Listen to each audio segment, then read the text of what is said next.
اگر آپ اللہ والے بن جائیں تو اللہ اپنے بندوں کا امتحان تو لیتا ہے مگر اسے کبھی ضائع نہیں کرتا. اس کے لیے کچھ مشکل نہیں ہے میرے بھائی اور میری بہنوں. So decide for yourself right now. اگر رشتہ نہیں ہو رہا تو کیا ہوا؟ His doors are still open.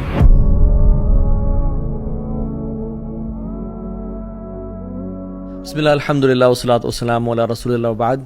اعوذ باللہ من الشیطان الرجیم. رب اشرح لی صدری ویسر لی امری واحلل عقدۃ من لسانی یفقہوا قولی. اللہم ارنا الحق حقا وارزقنا اتباعہ وارنا الباطل باطلا وارزقنا اجتنابہ. اللہم انفعنا بما علمتنا وعلمنا ما ينفعنا وزدنا علما آمین یا رب العالمین. Welcome back to another episode of Wednesday Night Exclusive. آج ہم بات کریں گے سیڈنس کے اوپر، پریشانی، مصیبتوں کے اوپر، جو لائف میں ہماری زندگی بالکل رک سی جاتی ہے، بند ہو جاتی ہے، کچھ سمجھ نہیں آتا کہ کہاں جائیں، کیا کریں. سو ڈونٹ بی سیڈ، یہ ہمارا آج کا ٹاپک ہے. اور ہم 3 پرنسپلز کی بات کریں گے، 3 اللہ کے ناموں کے بارے میں بات کریں گے کہ اگر کوئی بھی شخص ان کی امپلیکیشن، اس کا مطلب اور اس کی ٹرو ایسنس کو سمجھ لے تو اس کی لائف میں جو پرابلمز ہیں وہ ڈیمینش ہو جاتی ہیں. وہ پرابلمز نہیں رہتی، اس کو سکون اور چین نصیب ہوتا ہے. اور وہ 3 نام کیا ہیں اللہ تعالیٰ کے؟ قادر، قدیر اور مقتدر. ان تینوں کا تقریباً ایک ہی مطلب ہے. قاف، دال اور را ان کا روٹ ورڈ ہے. قادر قرآن میں 12 دفعہ آیا ہے، قدیر 45 ٹائمز آیا ہے اور مقتدر 4 دفعہ آیا ہے. وچ شوز کہ اللہ سبحانہ تعالیٰ ہر چیز پر فل قدرت رکھتے ہیں. اللہ تعالیٰ ہر چیز پر قادر ہیں. اللہ تعالیٰ اسباب کے محتاج نہیں ہے.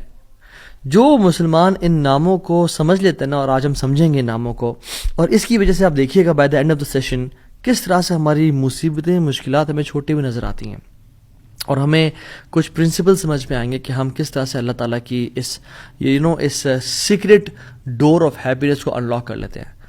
خدا کی قسم مسلمانوں ہمیں خوش ہو جانا چاہیے. وہ کسی چیز کا محتاج نہیں ہے، نہ وہ اسباب کا محتاج ہے، نہ وہ لوگوں کا محتاج ہے، نہ وہ ٹائم اینڈ اسپیس کا محتاج ہے، نہ وہ لاز آف فزکس کا محتاج ہے. ہر چیز اس کی محتاج ہے، وہ کسی چیز کا محتاج نہیں ہے. So great news to all the Muslims. اگر ڈاکٹرز نے جواب دے دیا تو کیا ہوا؟ وہ قادر ہے، قدیر ہے، مقتدر ہے.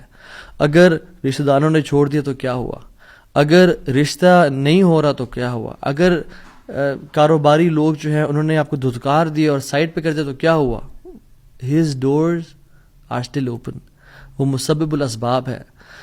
اللہ رب العالمین وہی ہیں جو یوسف کے دور میں تھے، جو ابراہیم کے دور میں تھے، جو موسیٰ کے دور میں تھے، جو عیسیٰ علیہ السلام کے دور میں تھے.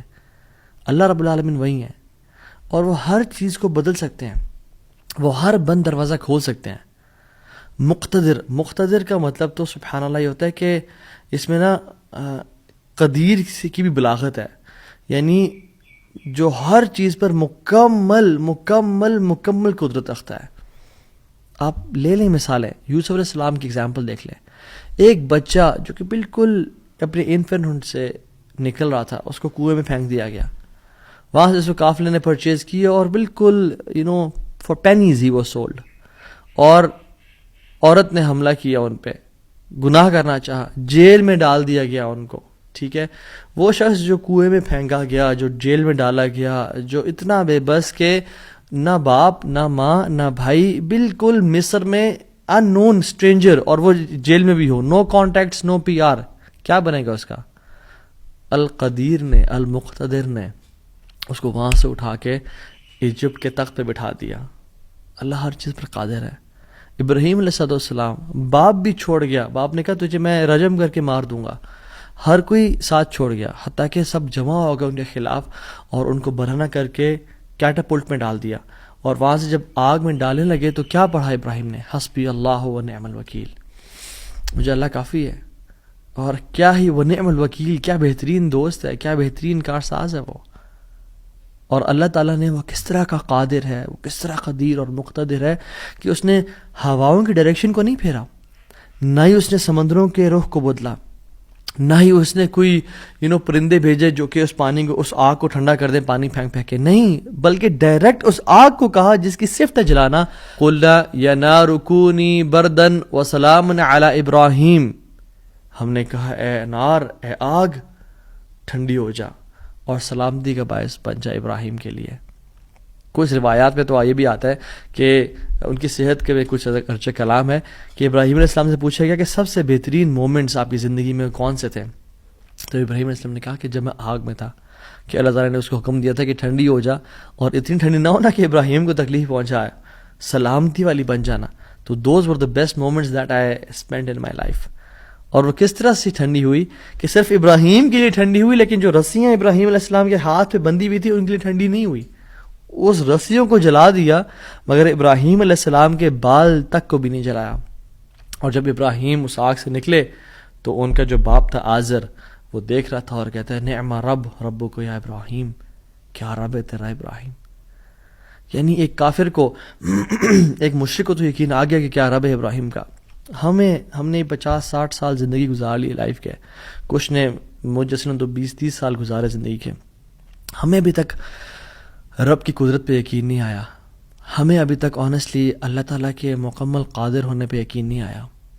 تیسرے پارے میں ایک شخص کا ذکر آتا ہے قرآن میں کہ ایک شخص گزر رہا تھا اور ایک قریہ سے، ایک بستی سے گزرا، ویلیج تھا، اور وہ بالکل یعنی آپ سمجھ لیں رونز تھا، وہ بالکل کھنڈرات بن چکا تھا. تو ان کے ذہن میں ایسے ہی خیال آیا who will raise them up؟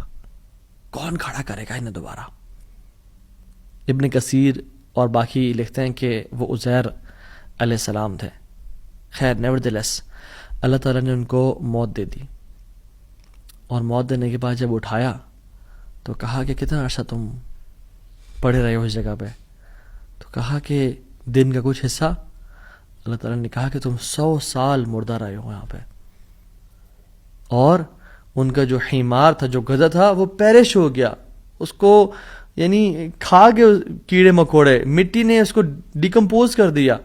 لیکن جو ان کا کھانا تھا، اللہ اکبر کیسا قادر ہے اللہ تعالیٰ. فانظر الی طعامک وشرابک لم یتسنہ، اپنے کھانے کو دیکھو اور اپنے پینے کو دیکھو، اس کو کسی نے چھوا بھی نہیں ہے. کھانا ہم باہر سے آرڈر کرتے ہیں، کچھ کھا لیں تو فریج میں نہ رکھیں، اور ایک دن گزر جائے تو وہ باسی ہو جاتا ہے، خراب ہو جاتا ہے. ایک دن کھانا برداشت نہیں کر سکتا، لیکن 100 years گزر گئے، کھانے کو کسی نے چھوا بھی نہیں. اور جو حمار تھا، جو گدھا تھا ان کا، وہ بالکل پیرش کر گیا اور ڈیکمپوز ہو گیا. اور عزیر علیہ السلام کے نظروں کے سامنے اللہ نے اس کو دوبارہ کھڑا کر دیا. کیا کہتے ہیں سب دیکھ کے، اللہ کی قدرت کے مناظر دیکھ کے، جب اللہ کی کامل قدرت دیکھی اور اتھارٹی اوور تھنگز دیکھی تو کیا کہا؟ قلنا اعلم ان اللہ علی کل شیء قدیر. قال اعلم ان اللہ علی کل شیء قدیر، میں جان گیا ہوں کہ اللہ تعالیٰ ہر چیز پر قادر ہے. واللہ العظیم میرے بھائیو اور بہنوں، اس سینٹنس میں نا بڑا مزہ ہے، بڑی لذت ہے، بڑا نشہ ہے. اگر انسان جان لینا کہ میرا رب ہر چیز پر قادر ہے تو خدا کی قسم ہماری پریشانیاں، ٹینشنز، انزائٹی سب ختم ہو جائے گی. تو آپ نے گھبرانا نہیں ہے انشاءاللہ، ٹھیک ہے. اگر ایک چیز زندگی میں آپ کی ہے جو اس لیسن کا جو ہے نا، آج کے سبق کا جو آج کے جو اس پوڈ کاسٹ شو کہہ لیں اس کو آپ، اس کا جو کرکس ہے وہ یہ ہے، اگر آپ اللہ والے بن جائیں تو اللہ اپنے بندوں کا امتحان تو لیتا ہے مگر اسے کبھی ضائع نہیں کرتا. اللہ اکبر. اس کو لکھ لیں اپنے ذہن پہ اور ساری زندگی اس کو پکڑ کے رکھیں. اگر آپ اللہ والے بن جائیں تو اللہ سبحانہ و تعالی اپنے بندوں کا امتحان تو لیتا ہے کہ میرا بندہ سچا ہے یا نہیں، میرا ہے یا نہیں، لیکن خدا کی قسم کبھی ضائع نہیں کرتا. شرط یہ ہے کہ آپ اللہ والے بن جائیں اور نیت صاف ہونی چاہیے.